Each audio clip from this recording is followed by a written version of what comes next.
The massive doors of the Galactic Council chamber slid open with a sound like distant thunder, revealing the most intimidating sight in the known universe.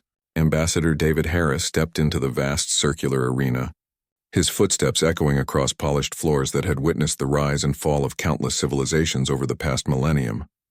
Above him, thousands of alien representatives sat in tiered galleries that spiraled upward into shadows. The chamber was so enormous that its ceiling disappeared into darkness, giving the impression of standing at the bottom of an infinite well. Holographic displays floated throughout the space, showing real-time translations in hundreds of languages as chittering, growling, and harmonic sounds filled the air. Harris walked alone across the central platform, designed specifically to make visitors feel small and vulnerable. Around him, the assembled representatives of the Galactic Council stared down with eyes, sensors, and other organs he couldn't even identify. Some were humanoid, others resembled geometric crystalline structures, and still others defied any description his mind could process. High Counselor Morthtan of the Velkari Dominion leaned forward from the primary judgment seat, his massive form casting shadows across the platform. His voice boomed through the chamber's translation systems, carrying the weight of absolute authority. Human representative, you stand before the supreme governing body of 47,000 star systems. Your species has been summoned to answer for violations of Galactic Law Code 7751B, unauthorized military action in restricted space. Harris remained perfectly still, his hands clasped behind his back. The silence stretched for nearly a minute while thousands of alien eyes studied him. When he finally spoke, his voice was calm and measured. I understand the charges, High Counselor. Counselor Veshkara of the Crystal Hegemony pulsed with angry red light. Then you admit your species destroyed the research station in the Proxima sector? I admit nothing, Harris replied evenly. I understand what you believe happened. A ripple of agitation spread through the galleries. In galactic politics, such a response was either incredibly brave or incredibly stupid. The Galactic Council was not accustomed to defiance from newly discovered species. High Counselor Morthtan's voice carried a dangerous edge. Human, your species was granted provisional observer status in this council 3 years ago. We extended our protection to your homeworld and provided you access to galactic trade networks. This generosity was apparently wasted. Harris nodded slowly. Humanity is grateful for the Council's attention. The way he said the word attention caused several representatives to shift uncomfortably in their seats.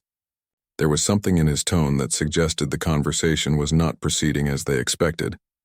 Counselor Threnpak of the warrior clans slammed a massive fist against his speaking platform. Grateful? Your warships were detected in the Proxima sector, just hours before the station's destruction. The evidence is overwhelming. What evidence? Harris asked mildly. The question hung in the air like a challenge. Threnpak activated a holographic display showing sensor readings and trajectory analyses. These readings clearly show human vessel signatures approaching the research facility. Harris studied the display with apparent interest. Those are indeed human ship signatures, but I noticed something curious about your data. He gestured toward the hologram. The timestamps show these readings were taken 6 hours before the station's destruction. Yet the closest human vessel was 14 light-years away at the time of the incident. A murmur of confusion spread through the chamber. 14 light-years was far beyond the range of any known weapon system. High Counselor Morthtan's expression darkened. Are you suggesting our sensor data is incorrect? I'm suggesting your understanding of human capabilities may be incomplete, Harris replied. The chamber fell silent. In the 3 years since humanity had been granted observer status, they had appeared to be a typical developing species. Their technology seemed primitive, their military small and defensive. They had asked few questions and made fewer demands. Counselor Veshkara pulsed with brighter light. Human, you speak as if your species possesses capabilities beyond our knowledge. This is impossible. We have monitored your technological development closely. Harris smiled for the first time since entering the chamber. Have you? The simple question carried implications that made several council members lean forward in their seats. Harris activated a small device from his diplomatic pouch, projecting a 3-dimensional map above the platform. The map showed human space, but not as the council had understood it. Instead of the small cluster of systems they had catalogued, the projection revealed a vast network of installations, ships, and colonies spanning dozens of star systems. "This is impossible," Counselor Threnpak growled. "Our long-range surveys show human presence in only 7 systems." "Your surveys show what we wanted you to see," Harris corrected gently. "Humans have been present in this galaxy for much longer than you realize." The implications hit the chamber like a physical blow. The Galactic Council prided itself on monitoring all spacefaring species within their territory. The idea that an entire civilization had been operating under their notice was both impossible and terrifying.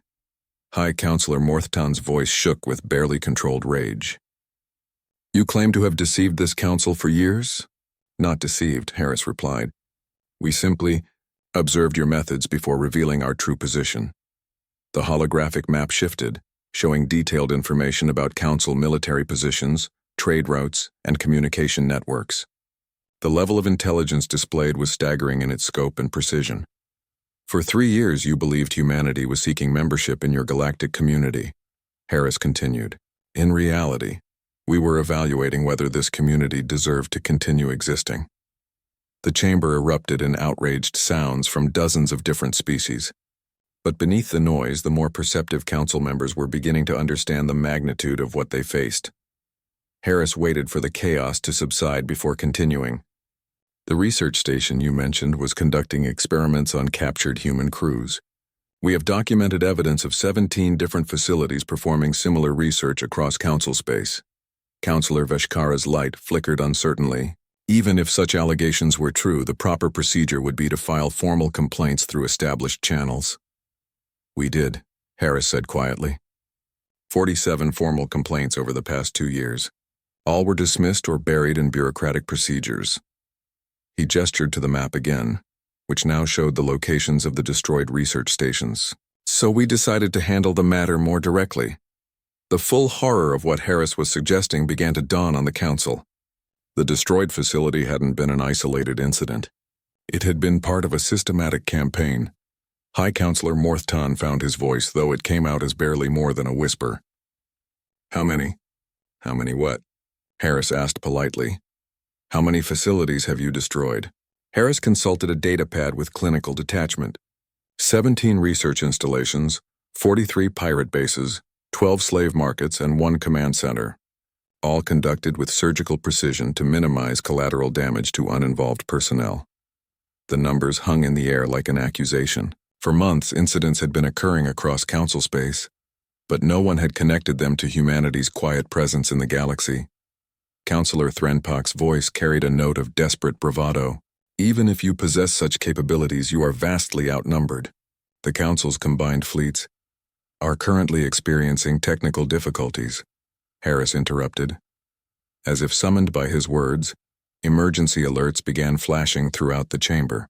Council representatives received urgent messages on their personal communication devices, their expressions growing increasingly alarmed. High Counselor Morthtan's face went through several color changes. "Our fleet command reports that 60% of our vessels are experiencing simultaneous system failures." Harris nodded approvingly. "Humans have a talent for computer systems. We've been improving your security protocols." The full scope of humanity's infiltration was becoming clear. They hadn't just been observing the Council. They had been systematically compromising every major system in galactic civilization. "What do you want?" High Counselor Morthtan asked, his voice hollow with defeat. Harris deactivated his projection device and looked up at the thousands of alien faces staring down at him. "We want to discuss the terms of your surrender." The word surrender echoed through the vast chamber like a death knell. In the 1,000 years of the Galactic Council's existence, no single species had ever walked into their seat of power and demanded the surrender of the galaxy's supreme governing body. High Counselor Morthtan's massive form trembled with barely controlled fury. "Human, you speak of surrender as if your primitive species could challenge the combined might of 47,000 star systems." Ambassador Harris maintained his calm demeanor, but there was something in his eyes that made several council members shift uncomfortably. "Primitive is an interesting word choice, High Counselor. Tell me, how do you classify a species that can disable your entire fleet from inside your own command chambers?" As if to emphasize his point, more emergency alerts began cascading through the chamber's communication systems. Reports flooded in from across council space. communication blackouts, navigation system failures, and weapons malfunctions affecting thousands of vessels simultaneously.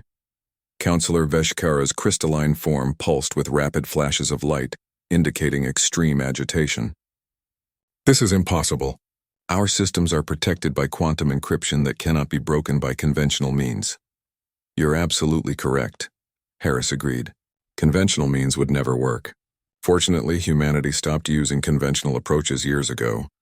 He activated his device again, projecting a new image above the platform. This time it showed a detailed schematic of the Council's primary defense network, complete with security protocols that should have been impossible for any outsider to access.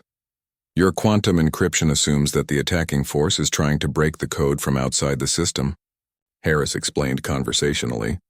We took a different approach. We simply became part of the system.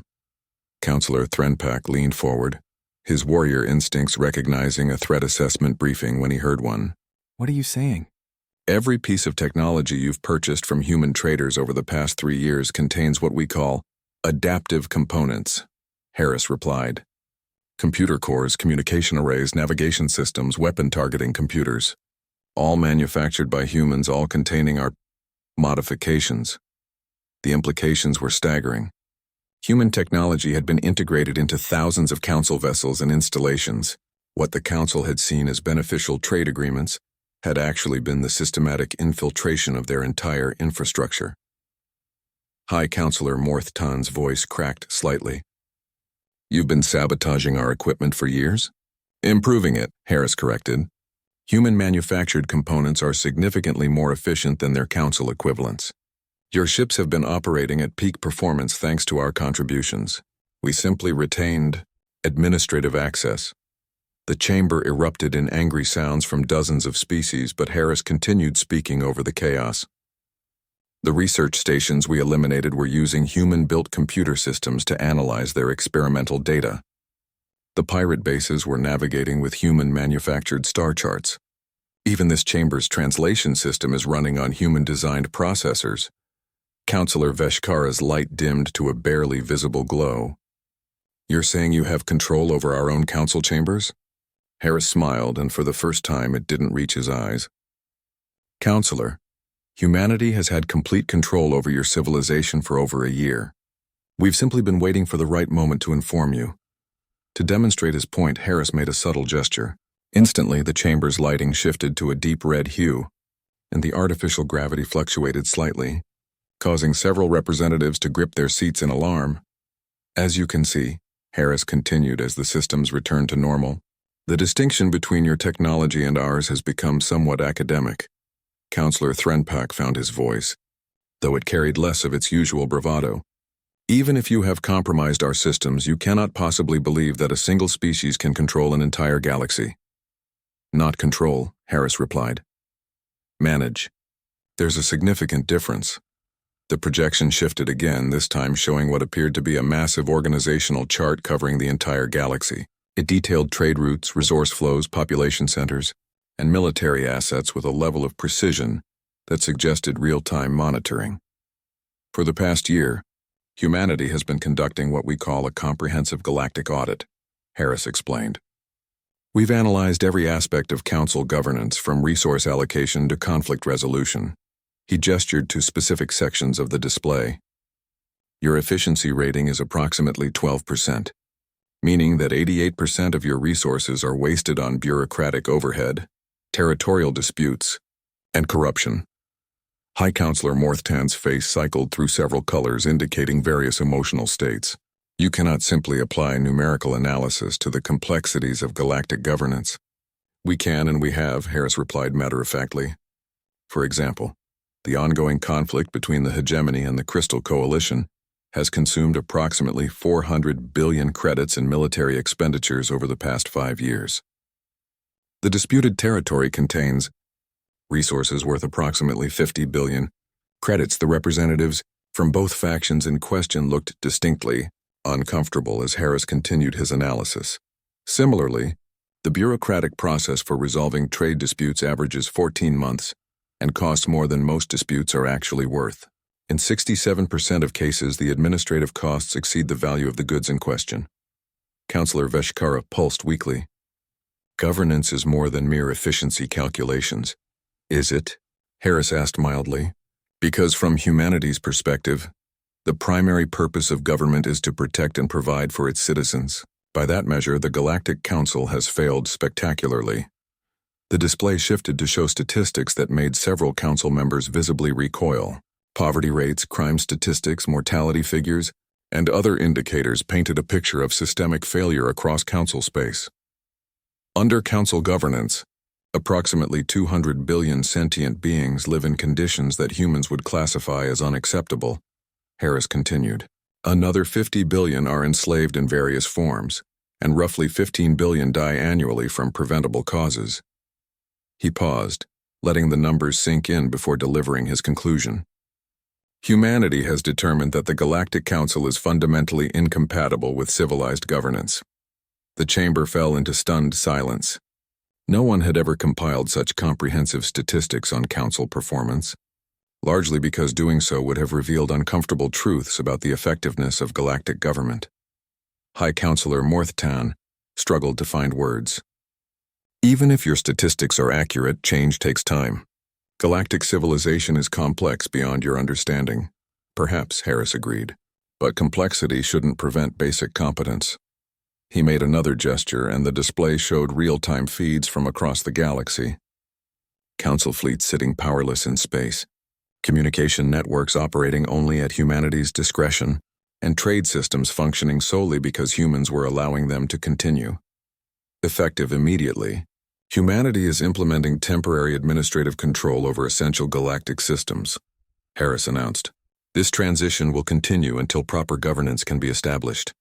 Counselor Threnpak rose from his seat, his massive frame radiating menace.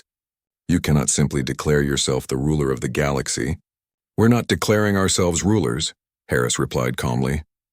We're accepting the role of emergency administrators until this crisis can be resolved. The distinction was important, though several council members failed to grasp its significance. Humanity wasn't seizing power for its own benefit. They were stepping in to prevent the complete collapse of galactic civilization. What gives you the right? Demanded Counselor Veshkara. Harris looked up at the thousands of alien faces staring down at him, his expression serious for the first time since entering the chamber. The same thing that gave you the right, Counselor. The ability to do so. He deactivated his projection device and clasped his hands behind his back once more. The difference is that humanity intends to use that ability responsibly. The chamber remained silent as the full implications of Harris's words settled over the assembled representatives. The age of council rule was ending, not through conquest or revolution, but through the simple demonstration that better governance was possible. You have 48 hours to consider the transition terms, Harris continued. After that, we begin implementing the new administrative framework, with or without your cooperation. As emergency alerts continued to cascade through the chamber's systems, one thing became clear to every representative present. Humanity's silence had indeed been a declaration of war, but it was a war for the future of galactic civilization itself. The 48 hours passed like a countdown to galactic apocalypse. Emergency sessions convened throughout council space as representatives frantically tried to understand the scope of humanity's infiltration. Every hour brought new reports of system failures, communication blackouts, and the unsettling realization that human technology had been woven into the fabric of galactic civilization far more deeply than anyone had imagined. Ambassador. Harris returned to the council chamber exactly on schedule, walking across the central platform with the same calm confidence he had displayed 2 days earlier. But this time the chamber felt different.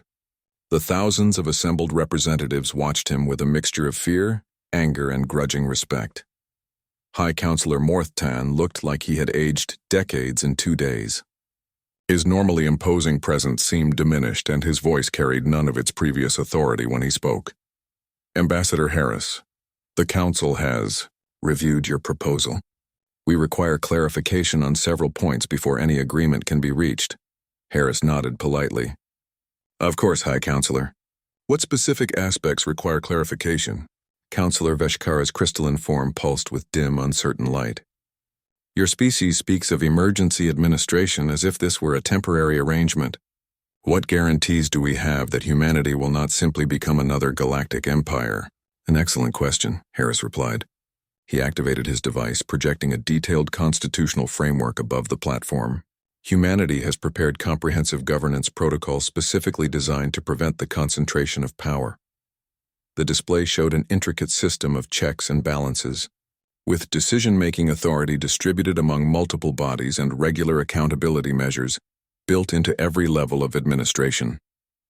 Unlike traditional imperial models, human governance prioritizes transparency and measurable outcomes, Harris explained. Every administrative decision will be subject to real-time evaluation based on objective performance metrics. Counselor Threnpak leaned forward, his warrior instincts still struggling with the concept of surrender. And if your performance proves inadequate? What recourse do the governed have? Harris smiled, and this time it seemed genuinely pleased. Counselor, you've identified the most important feature of the new system. If human administration fails to meet established performance standards, any member species can petition for alternative governance arrangements. The chamber stirred with surprised murmurs. The idea that a ruling authority would voluntarily submit to performance evaluation was unprecedented in galactic politics. However, Harris continued, we should address the more immediate concerns about humanity's actual capabilities. The projection shifted to show what appeared to be a real-time strategic overview of the entire galaxy. Ship movements, resource flows, communication traffic, and energy signatures were displayed with impossible precision. Over the past 3 years, humanity has deployed what we call the Oversight Network, Harris explained. Monitoring stations positioned throughout galactic space, staffed by humans and equipped with sensor arrays capable of detecting any form of interstellar activity. Counselor Veshkara's light flickered rapidly. This is impossible. We would have detected such installations. You did detect them, Harris replied. You classified them as deep space research stations and astronomical observation posts. All were properly registered with council authorities and operated under legitimate scientific permits. The implications were staggering. For years, the council had been approving and even funding the construction of humanity's surveillance network, believing they were supporting peaceful scientific research. High Counselor Morthtan's voice cracked slightly. How many of these observation posts exist? Harris consulted his data display. Currently operational: 14,847 monitoring stations, 3,241 communication relays, and 891 deep space logistics hubs. Full galactic coverage with real-time data transmission capabilities. The numbers hung in the air like an indictment. Humanity had built an intelligence network larger than the Council's entire military infrastructure, and they had done it with the Council's own approval and resources. But surveillance is only one component of effective governance, Harris continued. True administration requires the ability to respond to problems quickly and decisively. The strategic display zoomed in on a sector where Council forces were engaged in what appeared to be a routine piracy suppression operation. The human monitoring network was tracking every ship, every communication, and every tactical decision in real time. For example, Council Fleet Group 7 is currently pursuing raiders in the Outer Rim territories, Harris observed. Your forces have been chasing the same pirate band for 6 weeks with minimal success. As the assembled representatives watched, new contacts appeared on the display. Human vessels, previously undetected, were moving to intercept the raiders with precision that defied belief. Human response units can reach any location in Council space within 4 hours, Harris explained. Our ships are significantly faster than anything in the Council fleet, and our tactical coordination is more efficient. The display showed the human vessels engaging the raiders. The battle, if it could be called that, lasted approximately 90 seconds. The pirate ships were disabled with surgical precision, their crews captured alive, and their stolen cargo recovered intact. Counselor Threnpak watched the engagement with the eye of a military professional. Your ships, they're using weapon systems we don't recognize. Human military technology has advanced considerably beyond what we've shared with galactic markets, Harris admitted. We felt it was prudent to maintain certain advantages until we better understood the local political situation. The understatement drew nervous laughter from several representatives. Certain advantages apparently included the ability to outfight the entire galactic fleet with what appeared to be a small patrol squadron. The point of this demonstration, Harris continued, is to illustrate that humanity possesses both the intelligence gathering capabilities and the response capacity necessary for effective galactic governance. High Counselor Morthtan struggled to maintain his composure. Ambassador, even if we accept that your species has these capabilities, the scale of what you're proposing, governing 47,000 star systems, requires more than advanced technology. You're absolutely correct, Harris agreed. It requires understanding the unique needs and characteristics of thousands of different species across diverse environments and cultures. The display shifted again, this time showing detailed profiles of every member species in the Council. But these weren't the basic diplomatic summaries found in Council databases. These were comprehensive analyses that included cultural psychology, economic patterns, biological requirements, and social structures. Humanity has spent the past 3 years conducting what we call deep cultural integration studies, Harris explained. We've embedded anthropological teams within every major civilization in Council space. Counselor Veshkara's form brightened with alarm. Embedded teams? You mean spies?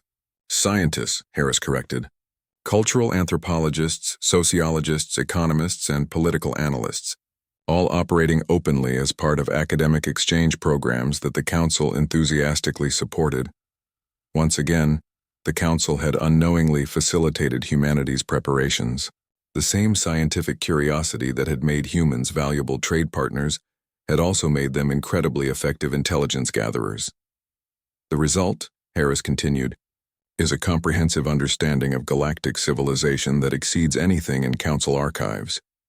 The display showed examples of the research, detailed analyses of trade patterns that revealed hidden economic dependencies, cultural studies that explained centuries-old conflicts, and social mapping that identified the root causes of systemic problems across galactic space. This research has allowed us to develop targeted solutions for problems that the Council has struggled with for decades, Harris explained. For instance, the resource conflicts in the spiral arm territories can be resolved through optimized distribution protocols that we've already designed and tested. The chamber fell silent as representatives realized they were looking at solutions to problems their own governments had considered unsolvable. Humanity hadn't just infiltrated galactic civilization, they had studied it, understood it, and developed better ways to manage it. Counselor Threnpak found his voice, though it carried a note of desperate defiance. Even if you possess all these capabilities, what makes you think other species will accept human authority? Harris smiled, and this time there was something almost gentle in his expression. Counselor, we're not asking anyone to accept human authority. The confusion in the chamber was palpable. Harris had spent the past hour demonstrating humanity's overwhelming advantages, only to suggest that authority wasn't the goal. We're offering human service, Harris clarified. There's a significant difference. Humanity will provide the infrastructure, expertise, and coordination necessary for effective governance, Harris explained. But the actual governing will be done by representatives chosen by your own peoples according to your own. The hope that had flickered through the chamber was short-lived. As the implications of humanity's proposal settled over the assembled representatives, a different emotion began to take hold. The desperate fury of those who realized their power was slipping away. Counselor Threnpak rose from his seat with a roar that echoed through the vast chamber. This is madness. You speak of partnership, but you've systematically undermined every aspect of our civilization. How can there be partnership between equals when one side holds all the power? Ambassador Harris regarded the massive warrior with calm interest. An excellent point, Counselor. Perhaps we should address the question of power more directly. He activated his device, but instead of projecting data above the platform, this time the display filled the entire chamber, surrounding the delegates with a three-dimensional representation of galactic space. Power, Harris said quietly, is the ability to impose your will on others. By that definition, humanity has held absolute power over this galaxy for approximately 18 months. The display showed the true extent of human presence throughout galactic space, not just the monitoring stations and surveillance networks they had revealed earlier, but massive industrial complexes, fleet yards, and infrastructure projects on a scale that dwarfed anything the Council had ever attempted. While the Council was debating trade regulations and territorial disputes, Harris continued, humanity was rebuilding the fundamental architecture of galactic civilization. Counselor Veshkara's crystalline form dimmed to barely visible levels. This is impossible. Construction projects of this magnitude would require resources beyond the capacity of any single species. You're correct, Harris agreed. They would require the combined resources of multiple species, working in perfect coordination. The chamber stirred uneasily as delegates began to understand what Harris was implying. Humanity didn't build this infrastructure alone, Harris explained. We built it in partnership with approximately 4 million species that the Council classified as pre-spaceflight, or non-aligned. The display zoomed in on systems throughout the galaxy, showing bustling worlds and sophisticated civilizations in regions that Council surveys had marked as uninhabited or primitive. The Council's exploration protocols are remarkably inefficient, Harris observed. Your survey team spent an average of 6 hours in each system, conducting only basic scans for obvious signs of advanced technology. Any species that doesn't broadcast radio signals or build obvious space installations is classified as irrelevant. High Counselor Morthtan's voice shook with barely controlled rage.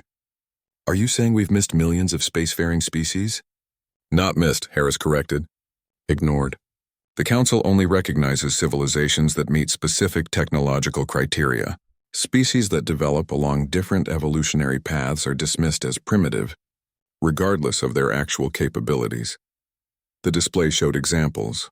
Underwater civilizations that had developed biotechnology instead of metals, gaseous beings that manipulated energy fields rather than building machines, and crystalline entities that processed information through quantum resonance. These species possess capabilities that complement human technology perfectly, Harris explained.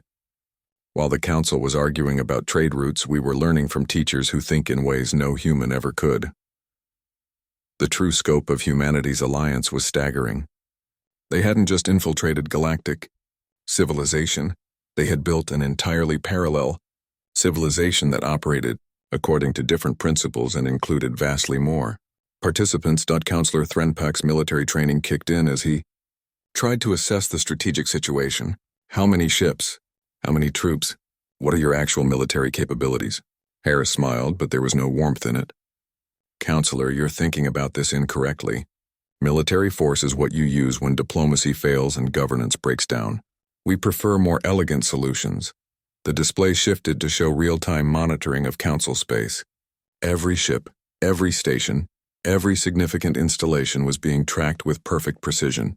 For example, right now there are approximately 400,000 Council vessels operating throughout galactic space, Harris observed.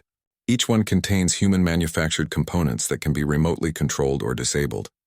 Military action would be redundant. To demonstrate his point, Harris made a subtle gesture. Instantly, every Council ship in a 100-light-year radius around the chamber lost main power. The vessels hung helplessly in space for exactly 10 seconds before their systems came back online.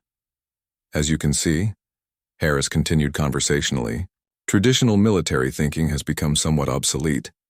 The demonstration sent shockwaves through the chamber. The Council's entire military doctrine was based on the assumption that their enemies would have to physically attack their ships to disable them. Humanity had made that assumption meaningless. Counselor Veshkara's form flickered desperately. Even if you can disable our ships, you cannot govern through fear alone. The member species will never accept. Counselor, Harris interrupted gently. Perhaps you should ask the member species what they actually want. The display changed to show what appeared to be real-time polling data from across galactic space. Population after population was being surveyed about their satisfaction with Council governance, their priorities for the future, and their willingness to accept alternative administrative arrangements.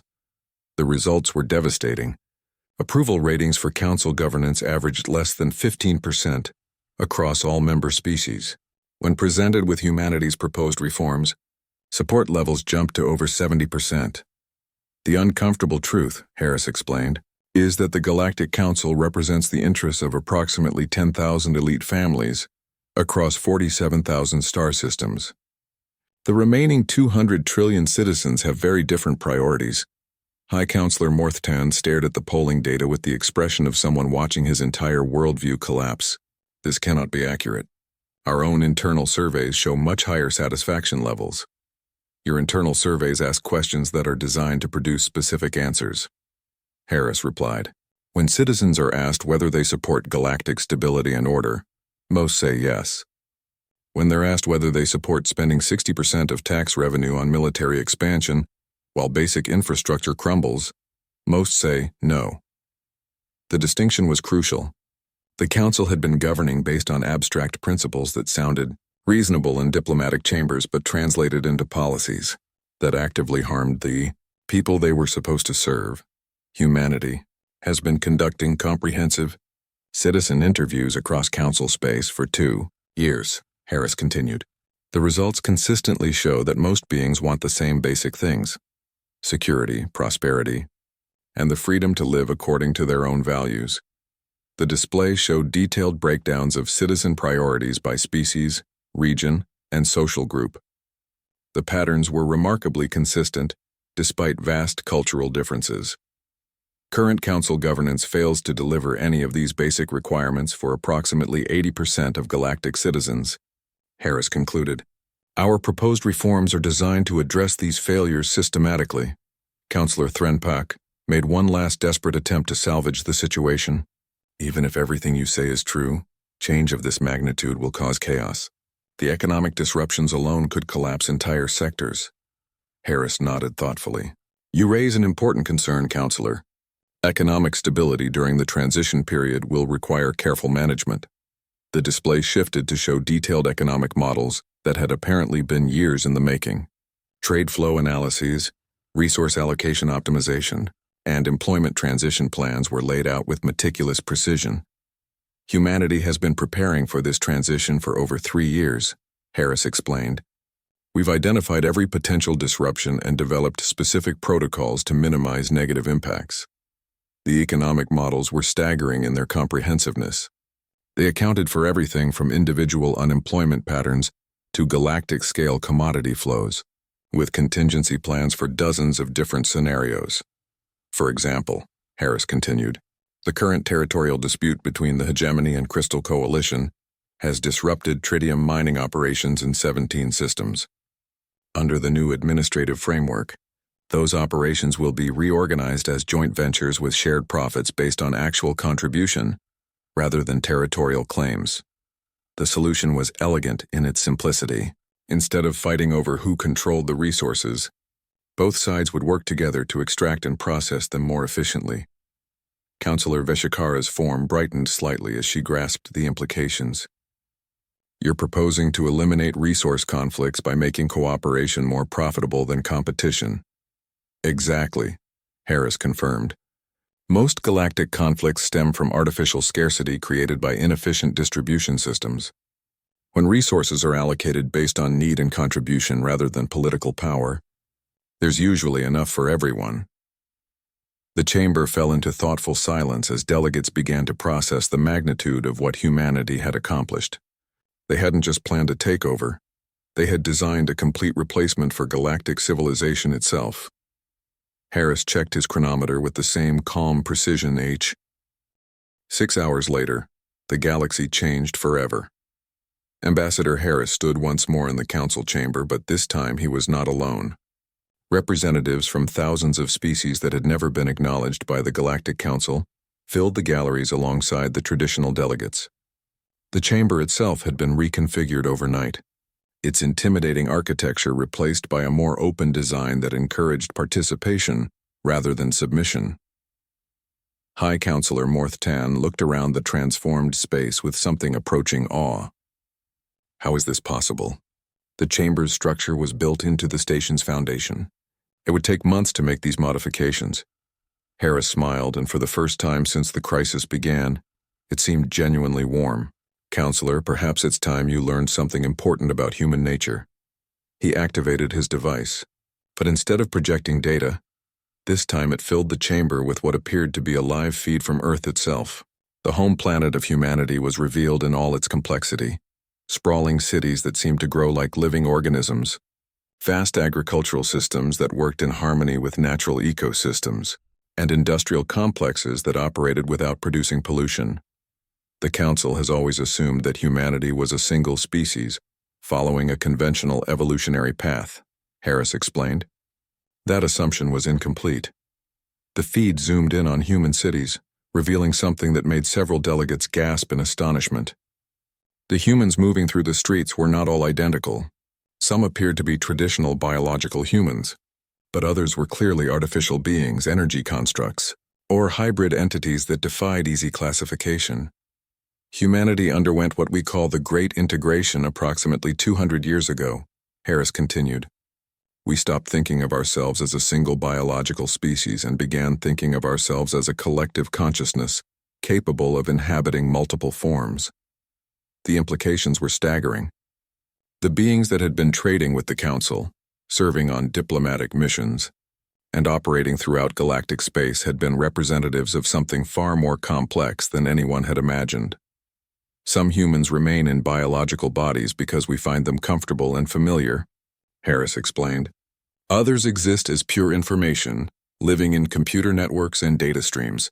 Still others have chosen synthetic bodies optimized for specific environments or tasks. Counselor Veshkara's crystalline form pulsed with confused light.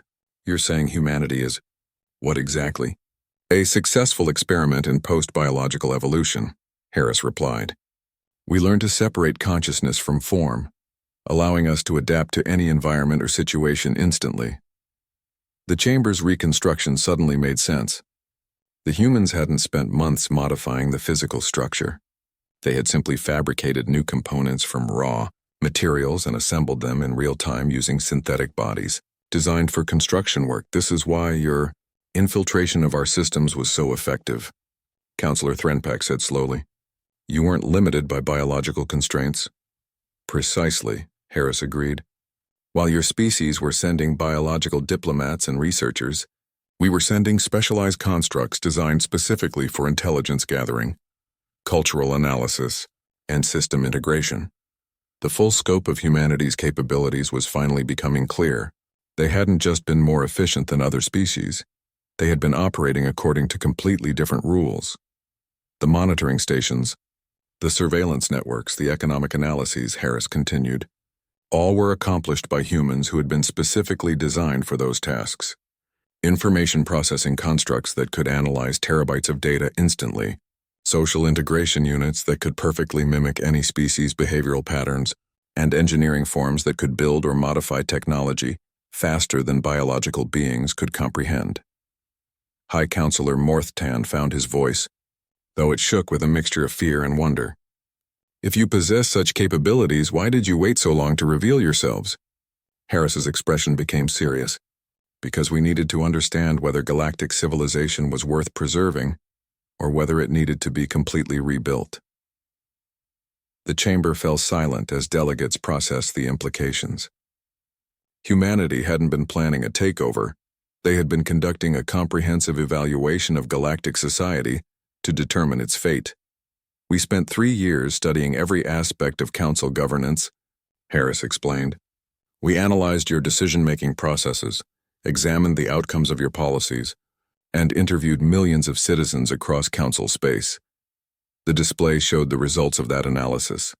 Comprehensive reports on governmental efficiency, citizen satisfaction surveys, economic performance metrics, and social stability assessments.